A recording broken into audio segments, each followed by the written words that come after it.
I had a fun, work day. It wasn't a real work day. It was a training. It was a mandatory sexual harassment training. I'm a software engineer. I'm the only girl on the team, so I was asking for it. The training, not the harassment. Yeah, and just I've learned a lot from it. For those of you who don't know the technical definition of sexual harassment, it's when somebody that you work with hits on you or touches you inappropriately and they're not hot. It's awful. What happened to me that incited the training was that this guy that I work with actually credit card swiped my butt crack with his hand actually, and I was like, dude, come on, it's a chip. Please insert. This guy, he's a character.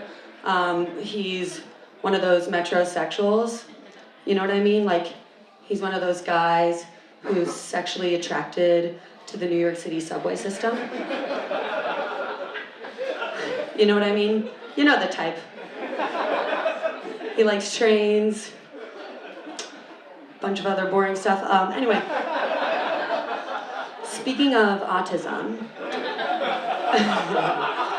I recently decided to go back to get my master's in machine learning at Columbia. Give it up for me.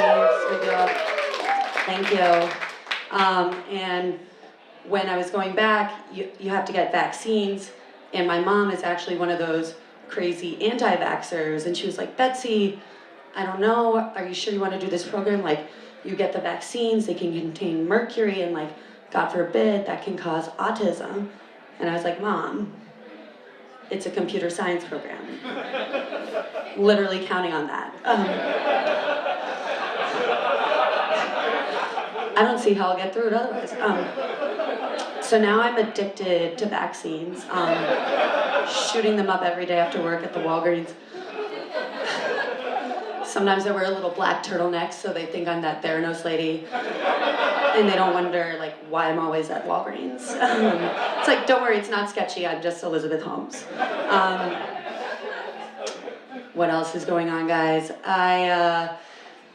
Speaking, the sexual harassment stuff reminds me, ladies, we had a big year. Give it up for Me Too. Yeah. I'm super supportive of the movement. Obviously, I've Me Too'd a few guys myself. I have a whole list for a rainy day. Sometimes I send them little notes. Get them anxious. I think it's a great cause. I do have one issue with it though. I kind of wish they had chosen a less useful phrase as the name for the movement, Me Too. It kind of comes up a lot, you know? Now, when I'm at the bar with my girlfriend and she gets a vodka soda, I'll be like, Me Too. I mean, I would like one as well, please. Because I don't want to say it and accidentally summon the spirit of Ronan Farrow. She's so busy these days. Shout out to Ronan Farrow. What else? I love Me Too. It's been great for my career. I got a raise today. No, in all seriousness, it's been a really educational movement all around. I learned a lot about consent. Did you guys know that consent is actually an ongoing contract? Just because you wanted to do something earlier doesn't mean you can't change your mind at any point. Even in the middle of having sex, you could just say, no, not anymore. It's great. Now I always just do it right after I come. And my boyfriend of 2 years is still inside me. And I'm I'm sorry, this is just as far as I'm comfortable going tonight. And he's I know the deal, you selfish little bitch. It's sometimes I don't consent to you stopping so soon. And now I'm the bad guy.